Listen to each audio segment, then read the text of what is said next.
This is a heel elevated squat to a bench, holding the weights at our sides. So I'm gonna have my heels elevated, talk about that in a second. Starting standing tall, a little squeeze back of the shoulders, and maybe pointing your thumbs forward or even slightly out for some external rotation. Feet about shoulder width apart. From there, I'm gonna go straight down to tap a bench and then back up. Trying to allow my knees to travel forward. So I'm staying almost in a straight line, straight up and down, pushing up through the ball of the foot as well as the heel, getting a nice leg drive all the way up and down. So breaking this down a bit, first is bench height. At our facility anyway, this is one of the lower benches, so that's gonna be a little bit harder. And so you can get kind of a riser or something to elevate the bench or choose a higher bench if needed.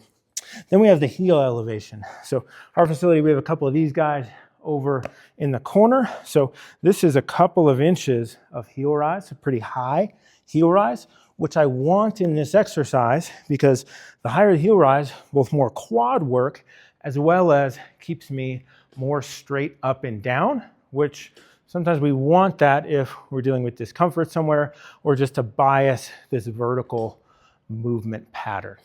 I don't want to think about keeping my knees back because then I'm more into a hinge, which will feel pretty awkward on these heel rises. And so I just want to go straight up, straight down. I'm holding the weights at my side to kind of facilitate this vertical motion. So no problem with holding weights in a different position, but often that'll get me leaning forward. Again, that's not bad, and if that's more comfortable, you can certainly hold the weights here, or you can hold the weight here or there. But if it's comfortable enough to hold here, I find that that just helps me keep dead straight up and down, and I get a little shoulder squeeze back. And so just with this setup, I tend to like that.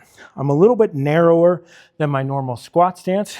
The heel elevation lets me get away with that, and I feel a lot more in through my quads, where my normal squat stance, I'm a little wider, and I would bump my legs with the weights here. So I can be a bit narrower, about shoulder width, or touch narrower, heels pretty high. And I wanna just make sure I'm breathing as I do this. I like to exhale on the way up, inhale at the top or on the way down, a little squeeze the core, shoulder blades back, down with control, up maybe a little bit faster.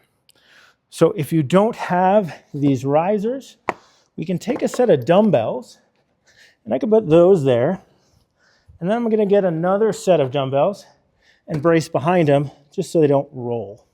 And then I can get my heels up here. They're almost the same angles. Those are a set of 10s and 5s.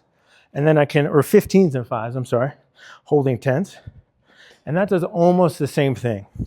So if you don't have those or they're being used, I can use dumbbells with a little brace so they don't roll too much. And that can be a nice option. Just if you're doing that, make sure as you get up, you don't kind of push those backwards.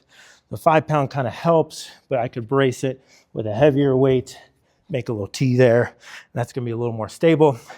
Could definitely do it without, but then they might roll around a little bit. Of course, if you feel stable, use at your own risk, but getting heels up on a dumbbell can be a nice workaround if you don't have a ramp that goes 2.5, 3 inches up. So give that a shot. We should feel a lot of work in through the quads, along with a little postural engagement without leaning backwards.